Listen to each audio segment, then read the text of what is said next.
레슬리 뉴비긴이라는 사람이 쓴 성경 한 걸음이라는 책이 있습니다. 이 책에 이런 인용이 있어요. 레슬리 뉴비긴은 인도 선교사로 30년 봉직했던 분이죠. 힌두교도들과 아주 긴밀하게 힌두교도들과 종교적 토론을 하면서 기독교를 소개하고 또 자기도 그 힌두교에 대해서 이해를 가지고 서로 교류를 했던 분인데 굉장한 유익을 교회사에 남긴 분입니다. 제가 그가 이 책에 인용한 대목을 읽겠습니다. 힌두교인인 내 친구 하나가 오래전에 나에게 했던 말이 아직도 잊히지 않는다. 그 힌두교도 이제 지도자가 이 말을 한 겁니다. 내가 보기에 성경은 우주의 역사, 곧 창조세계 전체의 역사와 인류의 역사를 독특하게 해석한 책입니다. 그래서 역사 속에서 막중한 배역을 맡은 인간에 대한 해석도 독특하지요. 아주 특이합니다. 세상의 종교 문헌을 다 통틀어도 성경에 견줄 만한 것은 없습니다. 이렇게 힌두교도인 이제 그 선교지에서 만난 그 지도자한테 성경을 이제 권하고 그가 읽고 이 대답을 해온 거죠. 그래서 레슬리 뉴비긴도 갑자기 성경적 세계관에 대해서 문득 깨닫게 됐다는 얘기 중에 나오는 겁니다. 그 깨달음이 뭐냐면 이제 서구 사람이니까, 영국 사람이니까 조상 대대로 믿어오는 기독교 내에 들어있어서 바깥에서 쳐다볼 틈이 없었다는 거죠.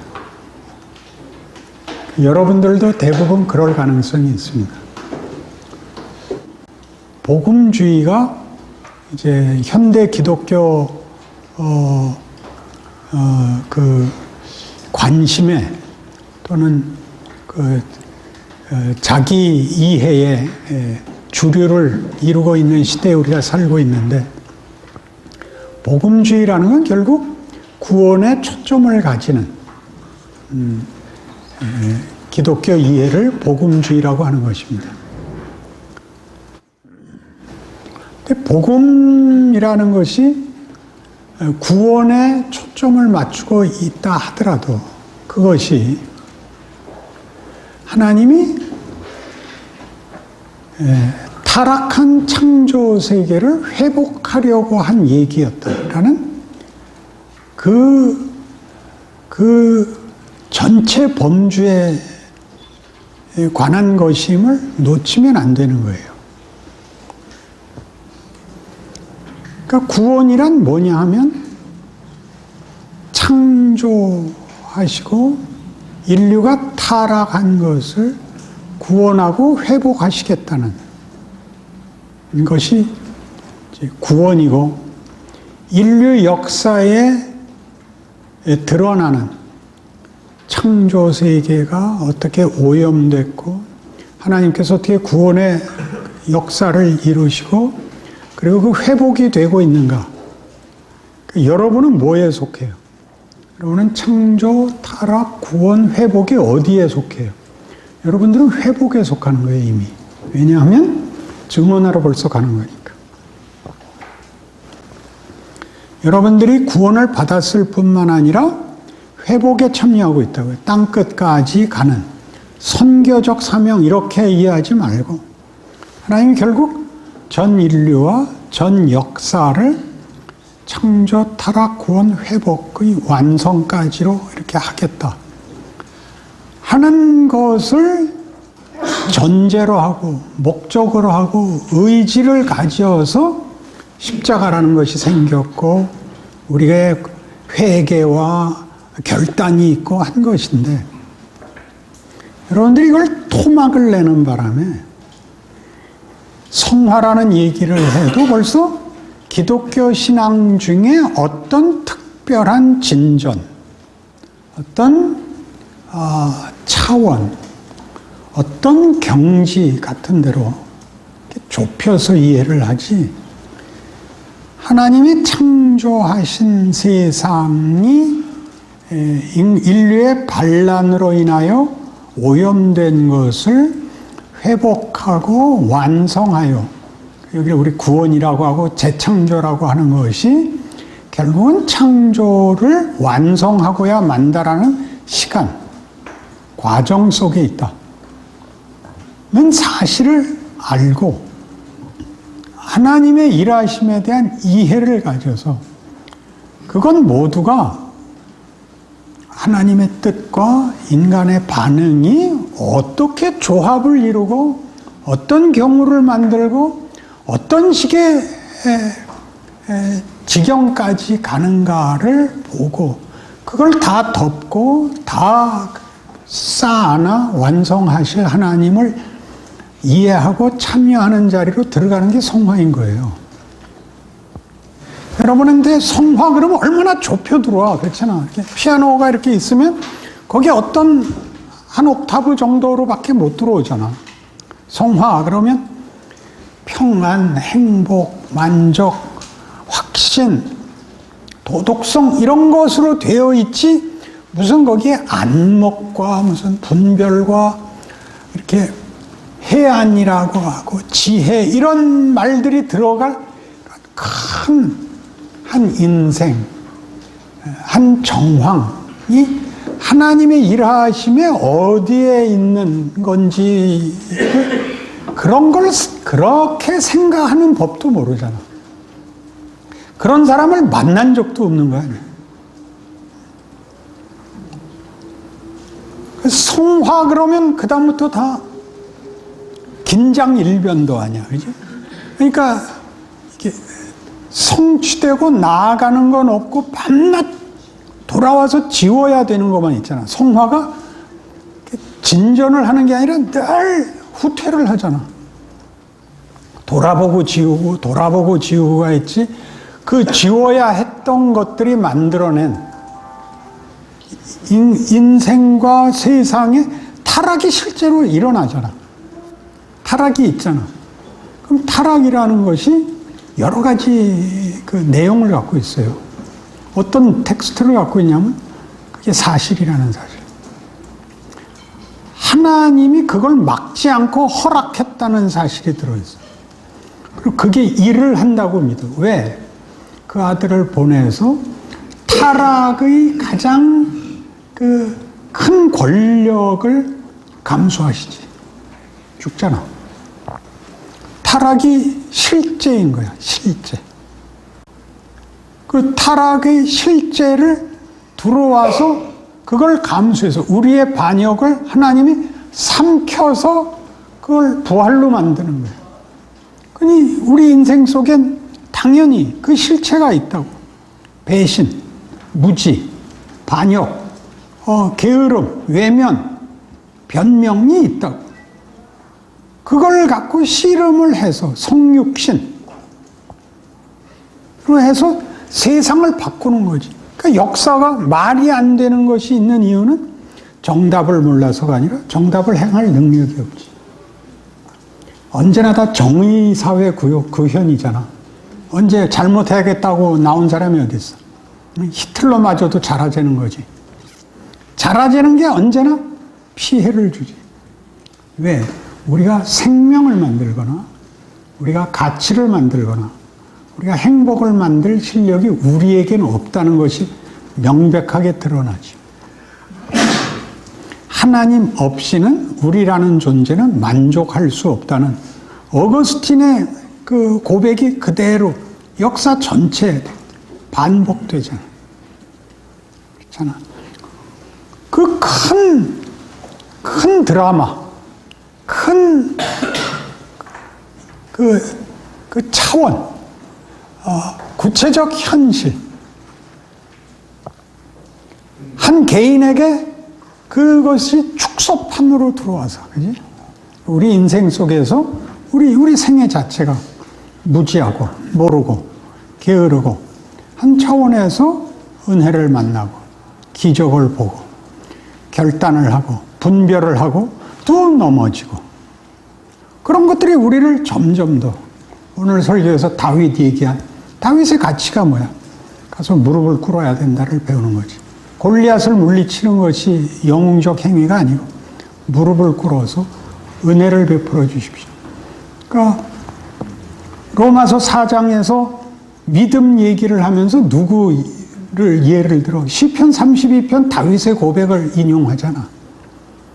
그런 은혜를 구하고 우리가 기대하고 우리가 목적하고 우리가 상상하는 것의 결과물 정도가 아닌 신이 자신의 기쁨과 자신의 최선과 자신의 신실함으로 만드는 데까지 끌고 간다는 것을 실패해서 무지해서 확인하고 돌아가고 그것이 반전과 도약을 이루는 것을 보는 것, 그게 소모예요. 그게 하나님을 아는 것이지.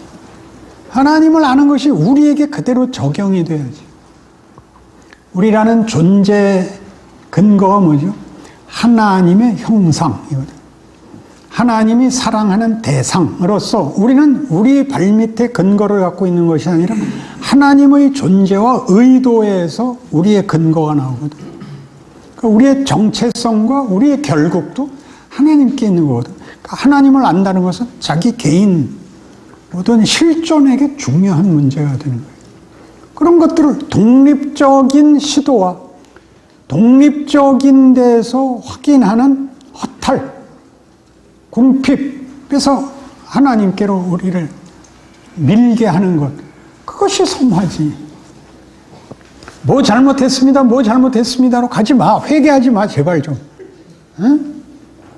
이런 말을 왜 해야 되는지 알겠지? 그러니까 예수를 믿고 나면 지금 이 힌두교도도 그렇게 얘기하잖아요. 인간의 지위와 존재라는 게 굉장히 중요하군요. 하나님은 이 세상을 우리랑 같이 만들자는 거 아닙니까? 왜? 우리가 하나님 창조의 핵심적 대상이고 목적물이거든.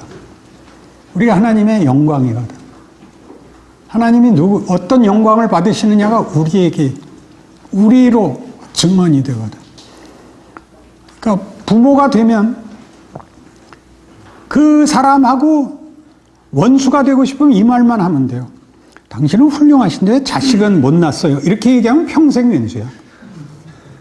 어떻게 하면 호감을 얻지? 아니, 당신은 좀 평범한 사람인데 자식은 그렇게 잘났어요. 그러면 평생 이제 우호적인 관계가 되는 거예요. 하나님이 그렇게 요구하신대요. 그러니 내가 자꾸 여러분한테 이렇게 윽박 지르는 이유야. 기독교라는 게 얼마나 우리가 기대하는 긍정, 기대보다 큰 건가를 어쨌든 그걸 알고 뭘 해야 되는데 이렇게 죽상들을 하고 앉아서 말이야. 무슨 중들도 면벽 수련을 해도 이런 표정은 안 줘. 어? 절벽 앞에 앉아 있어도. 근데 왜 그러는 거야? 이유가 뭐야? 이게 가장 큰 시험이야. 하나님을 뭘로 하는 거야, 도대체? 내가 죽으면 하나님도 죽는다고 생각을 하는 거야. 그리고 그게 유일한 진정성으로 돼 있잖아. 아주 미주알 고주알 딱 해서 반을 잃어버린 것까지 회개하는 그런 게 진정성이 되는 것이 얼마나 우리한테 낭비야. 그렇지 않아? 내가 물어보는 게 잘못이야?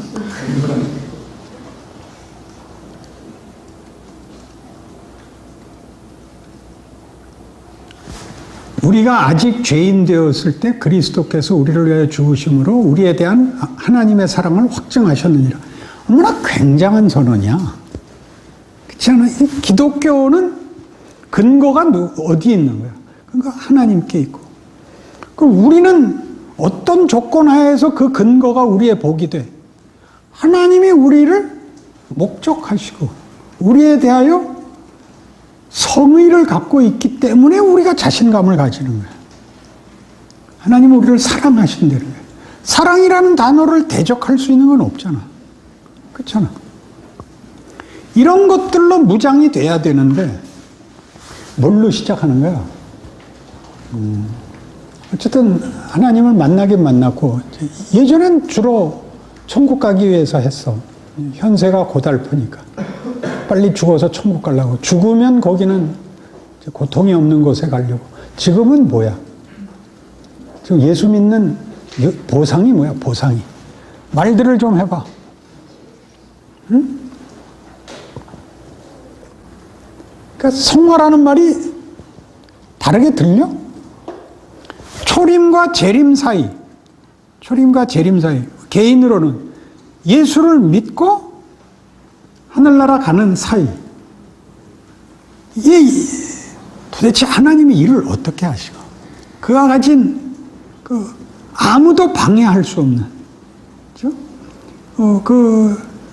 변개시킬 수 없는 이런 조건을 하나님이 도대체 뭘로 쓰시는가? 어떻게 쓰시는가라는 기대에 차서 바라봐야 되는 시기 아니야. 쉽지는 않지. 왜? 무게가 너무 커서. C.S. 루이스식 표현이지. 영광의 무게. 그러니까 너무 은혜가 커서 깔려 죽는 거 아니야. 그치? 응? 페이퍼백에 금괴 담아본 적 있어? 응? 가득 채우면 밑이 빠지지, 당연히. 우리가 그런 거지. 은혜가 커서 정신이 하나도 없지. 근데 그거를 윤리적으로만 평가를 했기 때문에 불안, 막막, 그런 것들이 뭔가가 아직 비어서 모자라서 그렇다고 생각하고 잘못해서 그렇다고 생각하는 부정적인 개념으로는 잔뜩 들어와 있고, 하나님이 일하신다는 긍정적 개념으로 기대를 가지고 모든 일어나는 일에서 하나님이 만드시는 일하시는 방법과 채우시는 내용들을 확인한다는 차원에서는 전혀 아무런 감각이 없는 거예요. 지금 이 간단한 분류, 창조, 타락, 구원, 회복, 종말이 있어야 맞는데 구원을 조금 확대하려는 거예요. 신분과 운명으로서 받은 구원 말고 그 구원이 채워지는, 내용으로 채워지는 데를 우리가 회복이라고 그러죠. 창조가 취소되지 않는 것 같이 재창조는 드디어 그 창조를 완성할 거예요. 재창조가 들어온 시점을 구원이라 그러자고. 우리끼리 이해하는 거예요. 그리고 그 재창조가 시작해서 만드는 내용을 회복이라 그러자고. 그 회복이란 쉽게 이런 거예요. 하나님을 몰랐을 때는 내가 나를 위해 사는 게 전부였고, 구원을 받은 이후에는 하나님의 영광을 위하여 산다. 하나님의 영광을 위하여 산다는 것은 무슨 헌신과 수종을 두는 차원보다 크게 말하자면 악한 것밖에 담을 수 없었던 우리가 재창조로 인하여 하나님의 영광을 담는 존재가 된다. 하나님의 영광은 쉽게 용서, 자비, 긍휼 같은 걸 담을 수 있게 되는 거예요. 성경에 서신서에 잔뜩 나와 있는 것 같이 너희는 모든 악독을 악의와 함께 버리고 분내지 말고 더러운 말은 입에 담지도 말고 하는 그런 것들이 도덕적으로 실천적으로 비교되는 것이 아니라 다른 걸 담게 돼 있는 거라. 자비하며 용서하며 서로 존중하며 덕을 세우며 이런 것들로 좋은 역할로 쓰이게 된 거예요. 그런 것들이 회복이에요. 우리 살아생전에 해볼 수 있는 거예요. 죽어서 천국 가서 받는 보상이 아니라 지금 할 수 있는 거예요. 지금이라는 시간 속에. 그게 성화지. 거기가 무엇부터 가져야 돼? 안목이 있어야 된다. 이런 식의 안목. 이게 없으니까 전부 내려와서 이게 전부 이제 파편화돼요. 파편화되면 낱말들이 이제 파편화되면 문장이 형성이 안 되면 내용을 담지 못해요. 문장이 돼야 내용이 담기는데 단어만 있으면 내용이 안 담기고 받아쓰기 같이 돼. 철자법에 불과하죠.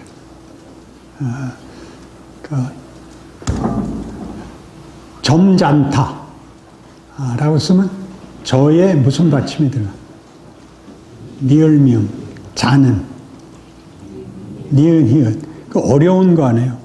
점잖다 이렇게 써야지. 거기 만약 미음 받침만 쓰고 니은 받침만 써 점잖다 이렇게 쓰면 이게 무슨 말일까 싶을 거 아니야. 그러나 그런 단어를 해서 그 사람은 이번에 만나보니까 식사할 때 그 태도가 점잖더라. 그러면 그 사람 그렇게 부정적으로 생각했는데 괜찮은 사람이더라 라는 내용이 들어오잖아요. 그런 내용이 들어오는 것을 전후 문맥으로 나열을 하면 뭐가 담겨? 드라마가 담기지. 드라마라는 건 한 사람이 어떠냐의 문제가 아니라 그런 사람들이 모여서 어떤 현실, 어떤 위기, 어떤 도전, 말하자면 살기 힘든 것, 반복되는 일상사에서 일어나는 시기, 질투, 오해, 그래서 인간성을 자극하는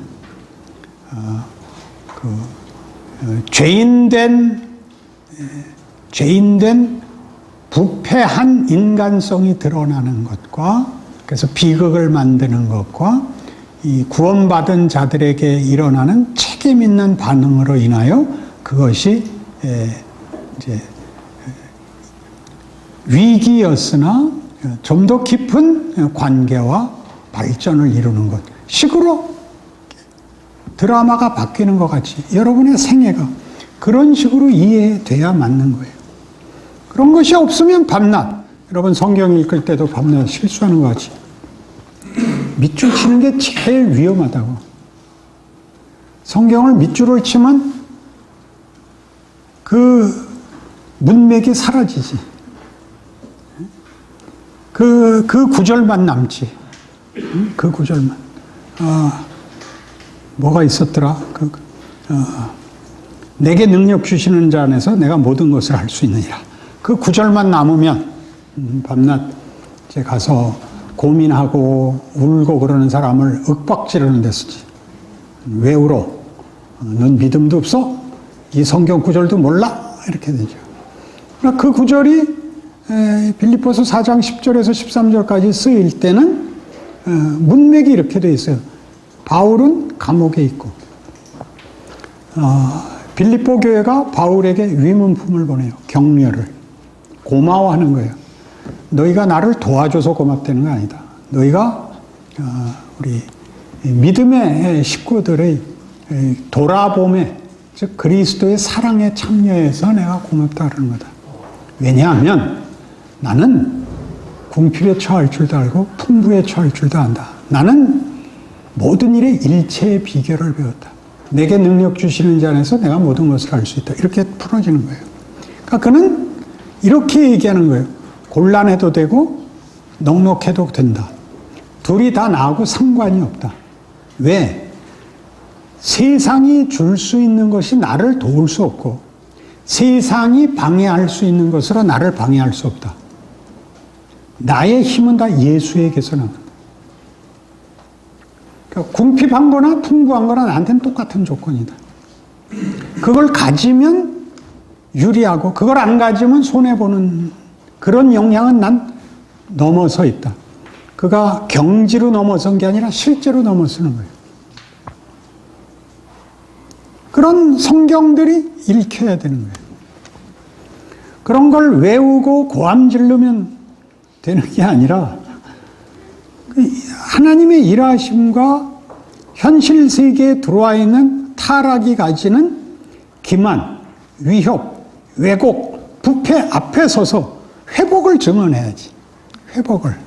그래서 이 역사와 우주를 회복하시는 하나님의 현실이 돼야지. 그게 성화지. 우리 보고 다 완결하라 그러지 않아요. 네 역할을 해라 그러지. 우리가 그거를 그 장미란 씨 엮기 들듯이 쑥 들 수는 없지. 응? 그 끙끙거리고 들어야지. 그 무게를 땀 흘리고 신음하면서. 그러나 거기에 명예가 있죠. 흘러가는 물에 자기를 맡기는 것이 아니라 가치와 진리와 생명을 갖고 있는 자의 그 의지적 또 성실한 진정성을 가지는 것으로 우리의 발언과 우리의 존재와 그때의 경우라는 것이 하나님의 영광을 담죠. 그런 것들이 성화입니다. 그래서 이 문제를 논하려면 어디까지 이렇게 넓어져야 되냐면 인문학적 넓이로 가야 됩니다. 그래서 인문학이라는 것은 이제 보통 우리 이제 꼴통 교파에서는 이렇게 두려워하는 대상이에요. 왜 그렇게 됐냐면 복음주의가 기본적으로 구원으로 이렇게 자꾸 초점이 구원으로 되어 있기 때문에 자꾸 편협해지는 것 같이 인문학이라는 것은 일반 은총을 다루고 있는데 일반 은총이라는 것은 세상과 역사예요. 서두에 얘기한 것 같이 성화를 논하려면 구원을 논하려면 하나님이 창조주라는 걸 인정을 해야 시작을 창조주를 인정을 해야 되는데 창조 밖은 없는 거예요. 창조 세계 밖이라는 건 없다고요. 하나님이 창조주면 하나님이 없는, 하나님이 관여하지 않는, 하나님이 외면한 세계라는 건 있을 수가 없잖아요. 구원은 재창조예요. 내가 만물을 회복하노라거든. 그니 창조 세계를 회복하시려는 거예요. 그러니까 여기에 안 들어있는 세계가 없다고. 우리는 어디에서 이 크기를 우리가 만든 타락과 부패에서 예수로 말미암는 구원으로의 이 변화 여기에 초점을 가지다 보니까 선을 긋고 믿은 자와 안 믿은 자로 이렇게 대조만 됐지 이 전체를 회복하시는 일에 그 일에 우리가 들어가 있듯이 모두가 들어가 있다라는 그런 확인을 하는 회심이 없어요. 내가 구원을 받았으면 누구나 구원받을 수 있는 거예요. 믿게 되는 거죠. 바울이 아까 얘기했듯이 자기가 사도가 됐으면 이스라엘도 구원을 받아야 맞는 거야. 그들하고 자기하고 차이가 없으니까. 똑같이 못난 거니까. 그런 식의 이해가 우리로 하여금 선교 사명을 감당하게 하는 거죠. 이렇게 차별을 해놓고 우월감을 가지고 가서 그들을 붙잡는 무슨 동정하듯이 하는 것은 십자가와 예수의 오심에 들어있는 하나님의 일하심에 대한 이해가 턱없이 부족한 거예요. 그래서 인문학적으로 나간다는 것은 타락이 가지고 있는 그 부패되고 오염된 인간의 현실에 대한 이해를 우리가 공감과 접촉점으로 가져야 되는 거예요. 그게 없으면 하나님께서 우리에게 담으려고 하는 일이 굉장히 희석돼요. 죄가 뭔지를 모르면 은혜가 뭔지를 몰라요. 여기서 죄 없이 은혜만 알면 죄라는 것은 결국 은혜를 위하여 주어진 것인가? 이제 역설적 이제 질문이 가능해지는데 그건 모르겠어요. 죄가 우리에게 확인시켜 주는 건 하나님이 우리에게 자유를 줬다. 우리를 대접한다는 거에 가장 큰 초점이 있는 거예요. 그를 외면할 수 있는 자유까지도 허락했다. 그렇게 운명이 그러면 끝나느냐? 그렇지는 않다. 그렇다면 그게 자유냐? 자유다. 왜냐하면 그 자유가 하나님 외면하는 자리까지 갔고 그 외면한 것이 무엇인가를 실컷 보는 기회를 준 탕자의 비유와 매우 일치하는 거예요. 그 집 나가는 주제에 아버지한테 자기 몫을 달라 그래. 줘. 갖고 나가.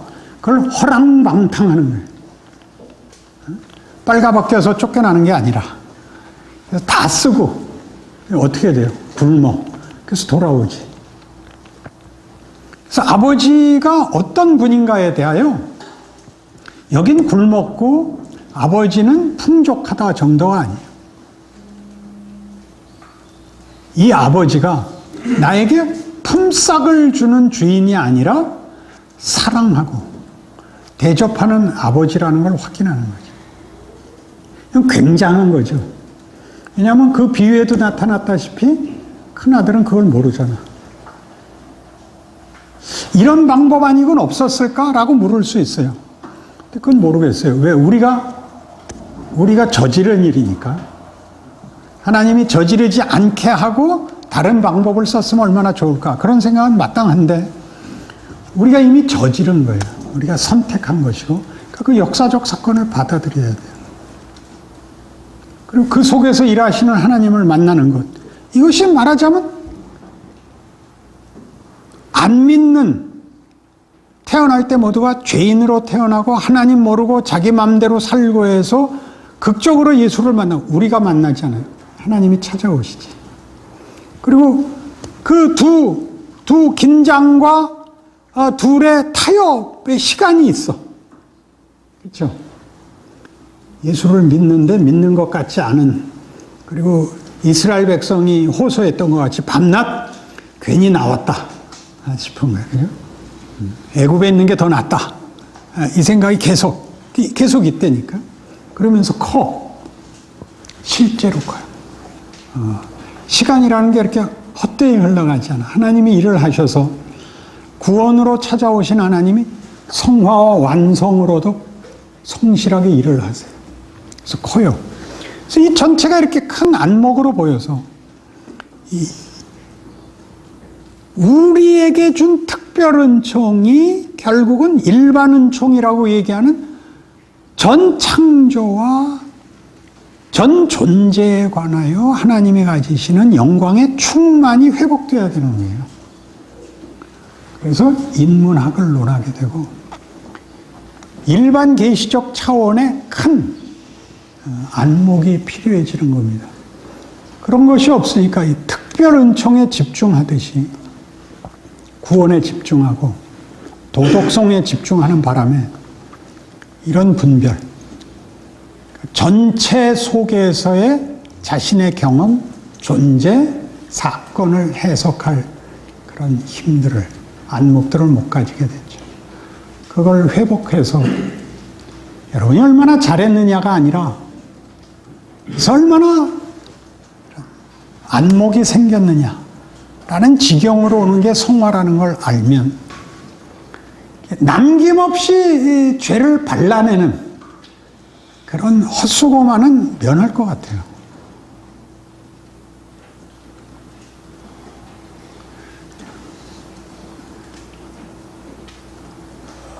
도덕성은 기독교 신앙과 하나님의 속성에서 당연히 있는 그 속성이지만 그게 전부가 아니에요. 그게 전부 아니고 하나님의 형상이라는 건 그보다 더 큰 도덕성이 최소한의 조건이고 그것을 상회하는 데까지 나가는 겁니다. 이런 이해들이 여러분들에게 있기를 바랍니다. 질문하십시오. 기독교 안에서의 그 특별 은총을 일반 은총적으로 어떻게 녹여낼 수가 있을까요? 특별 은총이라는 문으로 들어오면 일반 은총이 다 있는 거지. 특별 은총이 우리를 하나님이 모든 걸 통치하시고 목적하고 있는 대로 우리를 끌어들이는 문이었지. 거기를 들어오면 이제 다 보여야지. 근데 특별 은총이 문으로 들어온다는 것을 문으로 가둬버렸지. 그 문으로 들어온다라는 것을 쉽게 아니면 잘 전달할 수 있는, 쉽게는 그게 은혜를 받는 것이고 구원을 받는 거예요. 구원을 받는 건데 구원을 받으면 하나님이 창조 주시고 그 구원의 하나님이시고 회복의 하나님이시고 창조의 완성을 포기하지 않는 하나님이라는 걸 알게 돼요. 이 문이 작아서 들어오면 그냥 작아져요. 문으로 들어오면 방이 커야 되는데. 그러면 그거를 이렇게 설명하고 가르치는 입장에서 어떠한 것들을 저희들이 배우고 익히면 좋을까요? 특별은총의 문은 우리가 못 열어요. 하나님만이 여시고 하나님만이 우리를 들여보냅니다. 잡아다녀서 들어와서 여러분이 특별은총을 받은 것이 일반 은총의 영역에서 드러나야 됩니다. 그래서 대조가 됩니다.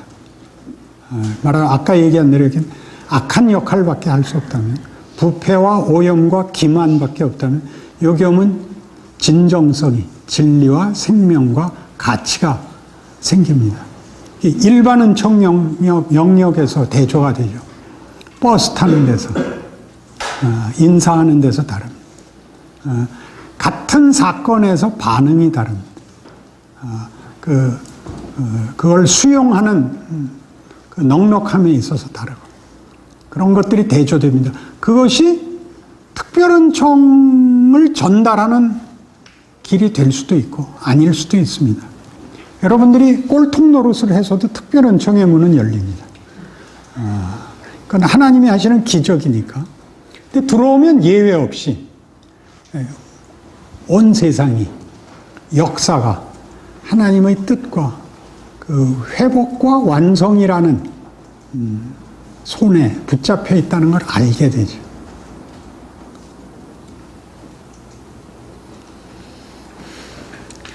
특별은총의 문을 우리가 여는 방법은 없습니다.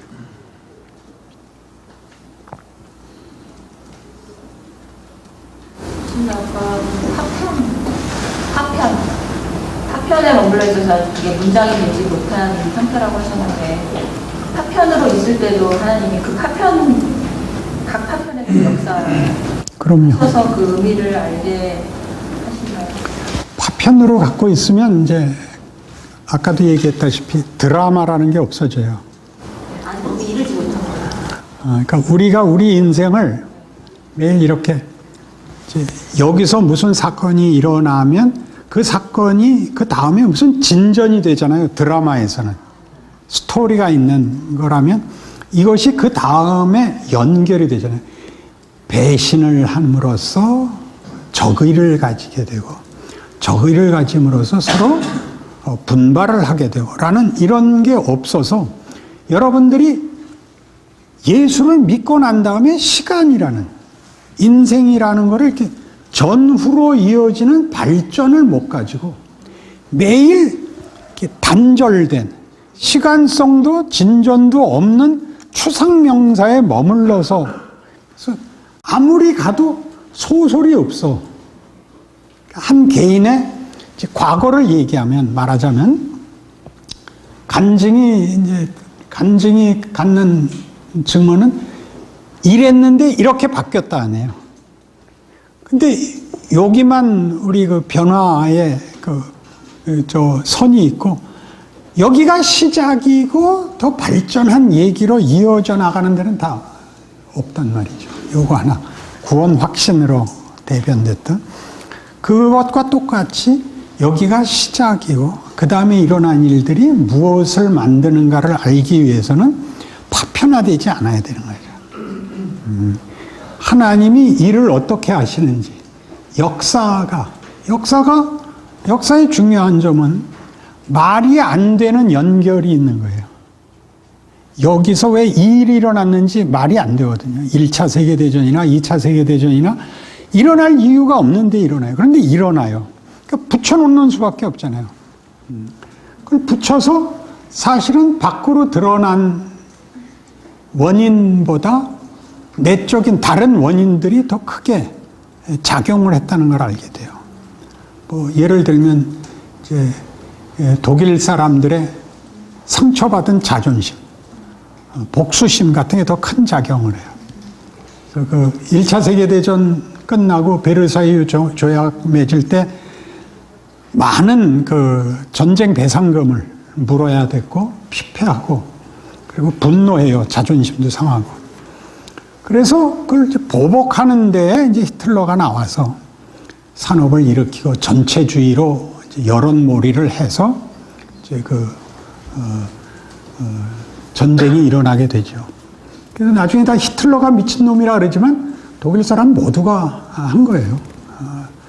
우리도 지금 성질 같으면 일본하고 한판 붙고 중국하고 그 다음에 한판 붙고 미국하고도 한판 붙고 싶잖아요. 붙어줘야 붙죠. 링에 올라갈 틈도 없는데.